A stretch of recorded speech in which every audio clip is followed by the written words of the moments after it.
I'm alright, mate, how are you? Yeah, not bad, thanks, not bad.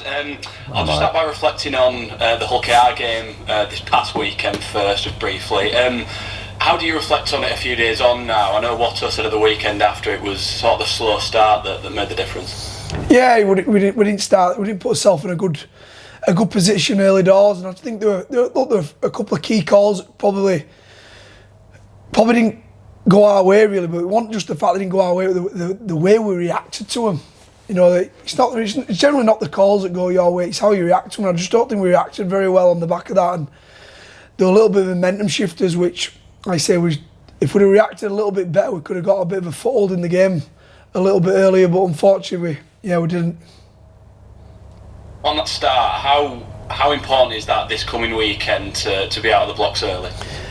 Yeah, I think it's massively important, especially the sort of way they've been lined up the last few weeks. You know, they're a big pack, they're a big physical pack. So if you let them sort of get a little bit of momentum and get on the front foot, then it's going to be difficult to defend against. They've been in games this year. You know, you look at the Warrington game. They had the ascendancy really until they got Brown sent off, and there's been other games where they've started pretty well really, and if we don't go out there and sort of match that, or even, you know, get the better of early doors, and we'll be on the back foot, which we don't want. Just personnel-wise, obviously Harry Rushton came back at the weekend. How pleased we'd see him back out there after that injury? Yeah, really pleasing. You know, he works extremely hard as Harry. He's one of the hardest working lads in the squad. You know, as soon as he were out, he would pretty much. You just see him doing his rehab to the extent of probably not seen many before really. You know, he's first in the gym, last out of the gym when he was with the physios, and then as soon as he got the all clear, he's flogged himself to death really. And you know, I generally take a lot of the lads that are either not made the squad or lads that have come back from injury, and he, you know, doing a little bit of fitness and game scenario stuff with him, and he were at the front. As soon as he were back, first session back, he's pretty much at the front. So showing how hard he's worked, and I'm really pleased for him. And he's still got so much potential, hasn't he, as a young forward?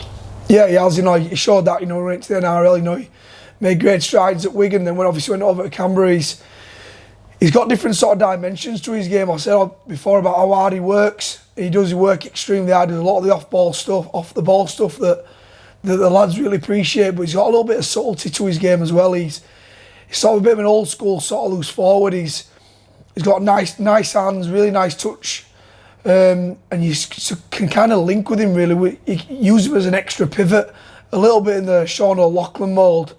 So he's good to have back from an energy perspective, but also gives us a bit of a different dimension in attack as well.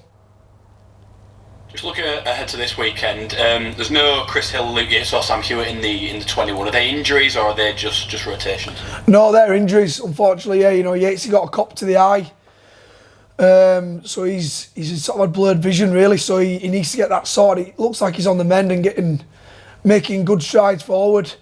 Sam Hewitt rolled his ankle, something he's done before. I'm not sure on the other foot or the same one, but he's done it before. So he's out with his, and Hilly's the same really. Just sort of I think it was his right foot. He sort of did his ankle and a bit of his Achilles as well. So he's going to be out for a few weeks. So it sort of put us on the back foot a little bit in the middles, but again, it's give us opportunity and a chance for some of the lads to put the best foot forward this week.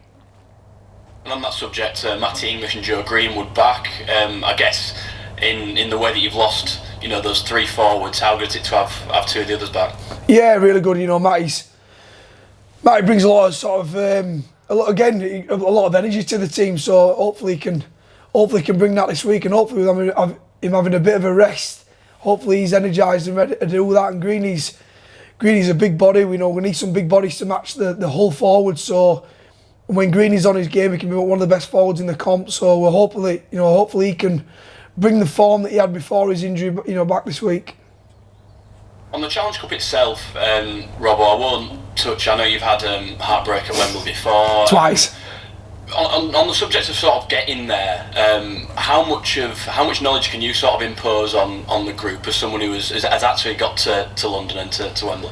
Yeah, I think I spoke to a few of the boys this morning about, actually, personally, you know, I spoke about you don't have many opportunities. You feel like you've always got next year, but sometimes you never know when your career's going to end, and you need to make the most of every opportunity. You know, I think you only got to win 4 games to actually, to get there or to win it. So you don't actually. It's not like a season where you week in, week out, and it's this 20 odd rounds, and then you go into a playoffs. You're pretty much in the playoffs straight away. All you've got to do is make sure you play well in these early rounds. But I think the Challenge Cup it holds just as much weight for me as it does winning the Super League. I think for a British kid, an English kid going up watching 101 greatest tries in a kick and all the videos, are very, very lucky to get there. Very lucky to get there. And it's a wonderful thing, not only for yourself but your family. So yeah, if we can have a good cup run, I think it'd be amazing. On Hull as well, they're obviously struggling themselves a bit at the minute. How are you reading them? Yeah, they've been in games. They've actually been in games, and there were sort of few momentum shifters where if certain things happened. I sort of spoke about the Brown situation, the Warrington game. Just every now and in certain games, if there'd have been a bit of a different call or a different reaction, I think that they could have come away with wins rather than losses. But I look at them and think they're very big. They're a big physical. They've got the pack. When you look at it, the physical. So we've got to basically make sure we match that in the middle. I'll come to Adam in a second, but just finally, Robbo, what have you made to the contributions of the guy sat next to you so far this season? Yeah, we had a little bit of an inconsistent start, if I'm honest, from a team perspective. But I think Swifty, I think he's been great since he came. He's probably continuing his form really that he had at Hull, and I think it were great. It were great for us to actually get him. The form he showed over there the last few years. I think we've been really lucky to get him. Luckily for us, he's continued that form. Not only is he, he's been great in attack, but in good ball situations, but he's also been great coming out of yardage. He's got us on the front foot. He's got quick play of the ball. He's got really good footwork. So he's been great for us. Don't want to say he's pinching me as I'm saying that. Fat in the post, etc., etc. Adam, I'll come to you then. Same question, really. How have you sort of assessed your start to the season? Yeah, I'm loving it, mate. I think Robbo just said then. I think I'm still playing some of my good rugby. I was enjoying my season last season with Hull, and I think I'm still carrying some of that form in through into the start of this season. Still, there's always still room for improvement. I'm still trying to learn the ways and the systems in our defensive systems and stuff like that, and just building relationships with the new centre partnership with Isan. So I'm loving it. I'm enjoying my time here, and may the form continue and keep growing. How easy was it to settle in? Did you know many of the current Giants squad when you first got it? Yeah, I do. I knew majority of them. This is my 12th, 13th season now, so I've played against majority of these boys for throughout my full career. So if I didn't know them personally, I've been playing against them for the last 10 years. So, but no, I've settled in really well. I'm the type of lad who'll get on with anyone, and these lads have took to me really well, and I get as much crap as I do as I give it out. So, but no, they're a good set of lads, good set of coaches, and I'm enjoying it. Yeah. I think you won try off 150 career tries, which is a pretty decent achievement, isn't it? How do you sort of quantify that as a player? I'm just doing my job, mate. Innit? That's what it is. That's what I get paid to do. I get paid to score tries and stand on the wing and look pretty. So not about pretty, yeah, a little bit. We'll see. But no, just I didn't know when it. I think our media guys tipped us up 150 tries. So our kit man will have to run that wing and get that ball again, and I'll throw that at Loft with the others. You might be putting you on the spot here, but is there one try that maybe stands out as a particular special or important one to you? I can't really recall. I enjoyed the one away last year at OKR when I've supported Cam Scott through to play the ball, and just had a one-on-one with Jack Walker, who we're not going to see this week because he's injured. But we had a bit of tit for tat in the game, me and him, a bit of banter, and then I've brought through and skinned him 1v1 with a goosey. So probably that one, yeah, and just where it was at with being at Hull and against them in their den. So I'd probably say that one. But yeah, there's that many, mates. It'll take me quite a long time to think about him. To flick through them all. On the Challenge Cup itself, I guess everyone's got their own sort of memories and what have you with that competition. What about yourself? What's your sort of earliest recollections of it? I mean, the Challenge Cup, like Robbo just touched on there, he's covered it all really. I spent the days on the stands of Nullsey Road with me mum, and then we'd go down and we'd watch the Challenge Cup final when the team Saints were in it. So it was a massive cup competition for me growing up. As being a supporter and now having the chance to play it, it's still a cup that's eluded me throughout my career and where I've been at in clubs. And it's a trophy that I'm desperate to get my hands on. The first I signed at Hull. One of the main reasons for me signing at Hull was them doing the double back-to-back Challenge Cups, and I've gone there and it eluded me then. So I'm hoping to get my hands on it this year and we can go for a good run of games, and we'll see what happens. And is this coming weekend made ever so slightly extra special, given the fact that you are going back to or you're facing rather your former club?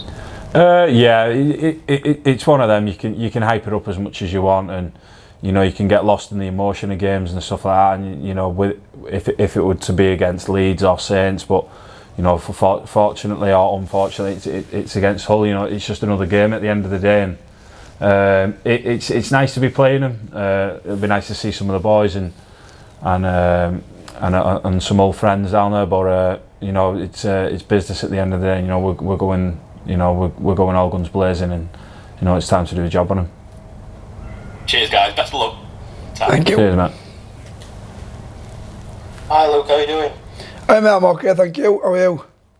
Yeah, good, thank you. I know you said that the Challenge Cup still holds a lot of weight in your opinion. Do you think it's lost its emphasis in rugby league circles in general? I think it might have done a little bit.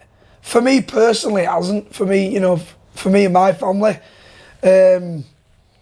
you'd like to think it hasn't. I'm not sure if the switching of when it is, continually affects that a little bit. I know we're trying to fine tune it and try and work out what suits the league best, viewing figures and from a commercial point of view and all that stuff. But yeah, I think it should be a stronghold in the calendar where this is when it's going to be played, and that becomes a sort of a regular really, because for me it holds just as much weight as winning that grand final. And touching on last week, Billy Peters says that perhaps more should have been done about Jake Connor kicking out at Michael Lewis. What kind of do you make of those comments? Yeah, it's tough really. I understand from a coach's perspective, he's just lost one of his most influential players, so he's probably hurting a little bit. But from our point of view, sometimes that happens in sport, and when you look at it, we'll just leave that up to the judiciary system. They've looked at it and said that there's no further action or a fine were sufficient, and that's all we go off really. There's not much we can say or do about it really. For they've got their opinion and everyone else has got theirs. Cheers, Luke. And just one for Adam. How easy was it to kind of make that move from Hull to Huddersfield? It was good, mate. It was an opportunity for me to move out of Hull and move back home to St Helens with my family and